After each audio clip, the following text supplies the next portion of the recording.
Welcome to Symphony of the Serpent, the fourth game by NLT Media. I'm Davey and this is the official video walkthrough guide. There is going to be a written guide linked down in the description as well. That's going to be done by Greg, another one of NLT Media's beta testers. And both of our guides are going to try and go hand in hand. So if you're sick of my voice, you can go read the written guide. And if you need a little bit of visual aid, you can come to the video guides.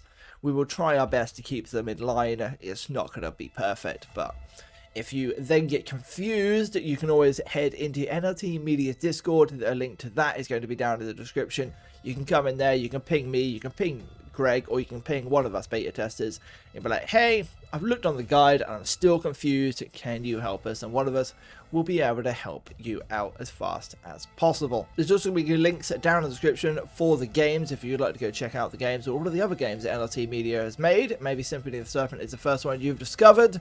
You've missed out on 3 very, very good epic games, and the story shall continue. All of the games that work as standalones, but also the games also have a following story and theme throughout the lot. With all of that jargon out of the way, should we get to it? And by that, we're going to start with new game. With the cutscene done, we are then going to be entering our first battle, and this is going to be a tutorial battle, just explaining how the fighting mechanic works in this game.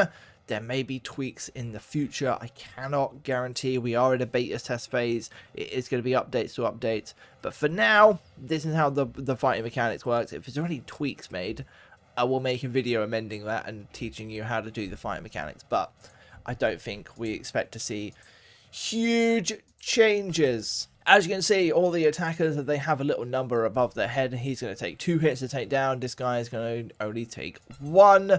You also have to be aware of your surroundings. You have a drink right here. Do that, you get a little bit of shield.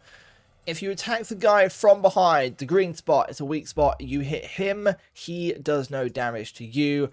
Orange, you hit him, but he also hits you, so you counterattack his attack. If he comes to you at the red arrow, he's just going to beat you up and you're not to do anything back. You then also have the ability to move around. The enemies will move once you've made so many moves yourself.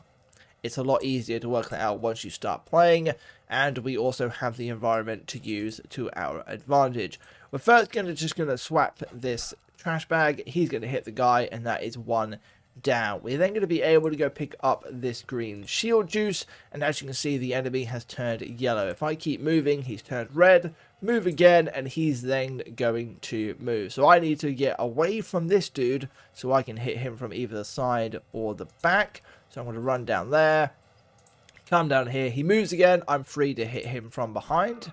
I hit him from behind, and I'm then free to go hit him from the side if I can get him to move. I'm just going to move him around. There we go. Hit him from the side. Use my shield juice. He hits me. Shield juice activates. I counterattack.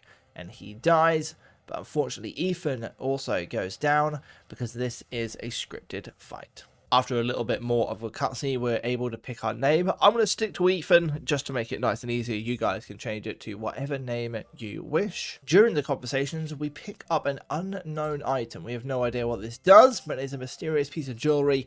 If you've played any of the other games, you're going to know that it's going to hold some sort of fun power or ability. Before we exit this room, there's something that we need to do, and that is to pick up our phone. We can't do much without that.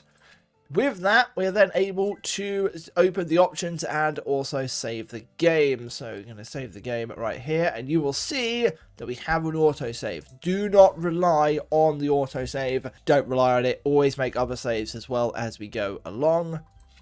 It's going to be the safest way to play this game. We also now have our menu screen to see that we have lots and lots of information, as we don't need to worry about any of that quite yet because we don't have any Kama Sutra pages, don't have any hearts of all of the side characters. We have none of this. We will cover that as we go along. Also, in the options, we have a difficulty setting. I don't know if there's an influence of the game yet, or if it's going to be there as a placeholder for later on. I want to leave it on normal.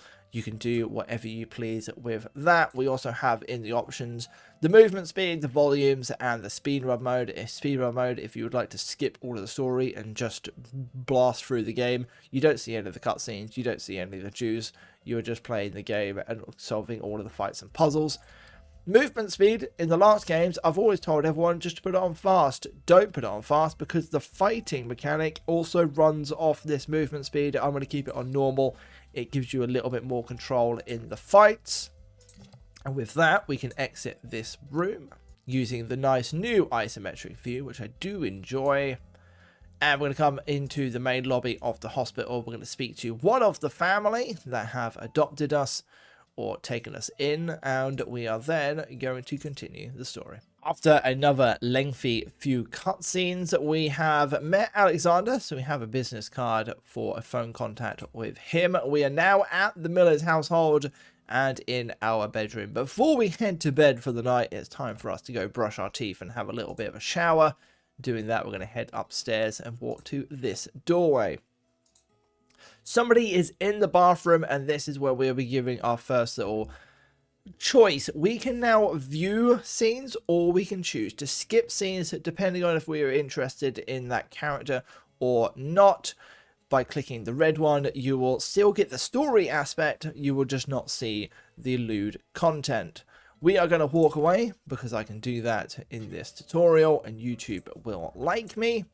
We will still get the influence, and we will just miss the scene with Julia in the bathroom. With that all said and done and the bathroom is occupied, it's probably time for us to head to bed. So let's do that and turn in for the night. Upon waking up, we have breakfast and the Miller family has headed off to church, and we are free to explore the world that it is as much as we want. In the house, there is some AI art magazines if you want to go read them. They're kind of funny. Just got a little bit of a different comedic value around them. There's a few of them hidden around the house if you want to go read them. It talks about diets and other little fun stuff. You can also explore into the kitchen where there are a few more for you to look at if you wish. It's like a kitchen lounge. It's quite a nice little room, to be fair. But we are not going to do that. We're going to follow the family. We're going to head to church ourselves. We're going to take a stroll there because they've left us without the car. So luckily, it's not too far of a walk. Just walk over here, and then we can walk in the front door of the church. We can then walk in this door at the back, and that is going to walk us into the ceremony. With that done, we are then free to explore the church, and we're going to do that by entering this room, and we're going to go have a little chat with a new character we haven't met quite yet. And that is going to mark our first encounter with Margaret. And also, it's going to give us a little bit of knowledge that the relic has a weird ability where it kind of flashes up on the screen and it has an influence on something. That we don't know what, but it'll be something to explore as we carry on. From now on, we're going to leave the safety of the Woodstead area and we're going to head to the main city, where we have an option, which is the big flashing green icon above the red light district. So we're going to head to the red light district. You can enter this area from two separate sides. We've entered it from the south. We're just going to walk up towards the BTF store and have a little bit of a cutscene. After that cutscene, we're going to be told to head to the Velvet Mirage to go have a chat with Joey in there. But we're going to pick up this $5 on the ground first. If you played any of NLT games in the past, you know that if you see money, pick up money. You're always going to need it. We'll head back into the Velvet Mirage, where we'll find two more of the side characters in here. The first one is going to be Kelly. She is going to be one of the side love interests. We also see a shield juice, meaning there is probably a fight coming very shortly. And we also have Lola, who we can also chat to and have a scene with. With that scene all done, we are now back into another fight, this time with two little low-like thugs. And we need to try and move them before we even start to attack them, because they're in a bad position for us. So we're just going to move them around a little bit and hope we get a little bit of an advantage. There we go. Two green arrows. We can smack him one. we can move to the side and hit him as well. He's done a bit of a lunge attack there. I don't quite know what that is, but we'll get more of the hang of the fighting mechanics as it go along. After that fight and after the chat with Tony, not Joey, I forgot his name was Tony. I've got so many names in my head, it doesn't all quite make sense. We have now picked up a few more items. We picked up a dump gate key. We still have the shield juice in hand. We haven't used it yet. So we have that ready for next fight if we wish. We also have a business card, so we can use that, or we can give Alexander a ring. And with that done, there should be a new marker on the map. Head to the map, and there is now a marker over the mansion. So we can go to Amira's mansion. And that will conclude our meeting at Amira's mansion. I think Alexander is my favorite character so far. The way he just told Amira's son to shut the fuck up made me giggle quite a lot. But now with a new green marker on the map, we can head to the city dump, and don't ignore the money by the front gate. We now should be up to $10. Remember, money is important in these games.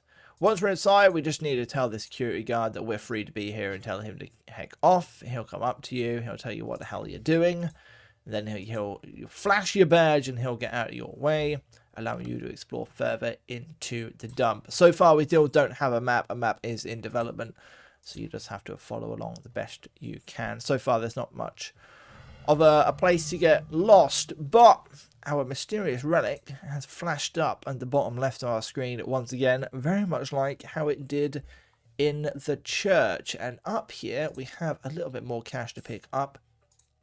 If you don't have a shield juice, there's a shield juice up here for you to pick up. If you do have it, it doesn't spawn until you lose it. But once you lose it, it then spawns. There is some more money down in this corner as well. You should be up to $40 at this point. The more I play, the more money I spot. And then to continue the story, we're just going to click on this green thing just here. Just there. There we go. It was above the green thing. It's on the trash bag. And we have another fight with some snatchers, and we have a new mechanic to play around with, and that is the jump pads. They are great fun. So what we're going to do, we're just going to click on it, we're going to jump, we're going to launch Ethan, and he's going to go smack a dude in the face. But if they're out of range, it doesn't do anything. So we need to move these guys around, and then out closer, and then we can go smack him once again. The trash bag we can throw quite far and smack him, and then smack him once again. That is going to be an easy victory for this fight. Despite the fact that we won the first fight, we then just got beaten in a cutscene and we lost the item. So we need to go find that. And to do that, a new area has opened up down here. We're going to walk into this area. Once again, if you don't have a shield juice, there's a shield juice just behind this cabinet with a mattress leaned up against it. If you do have one, you will still have it in your inventory, so do not fear. And we have a big purple brain, and that's going to be mined. And I remember more of my combat training. You can now bounce twice, multiple attacks at grouped up enemies.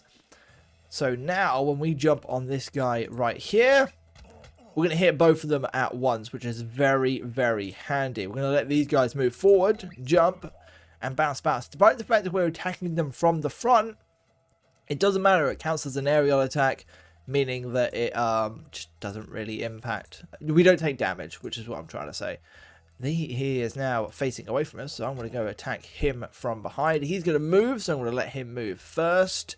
Am I in range to hit him with that? I am not. Can I get him to move? I can. I can now hit him from behind once again. He should be in range of that. He's not. Okay, he is now. That is a good attack, and that is going to be able to pick up the unknown artifact once again. And that cutscene is then going to mark the end of the first update. I hope you guys appreciate that, and I will catch you all on the 15th. Until then, hit like, hit subscribe, and as always, peace out.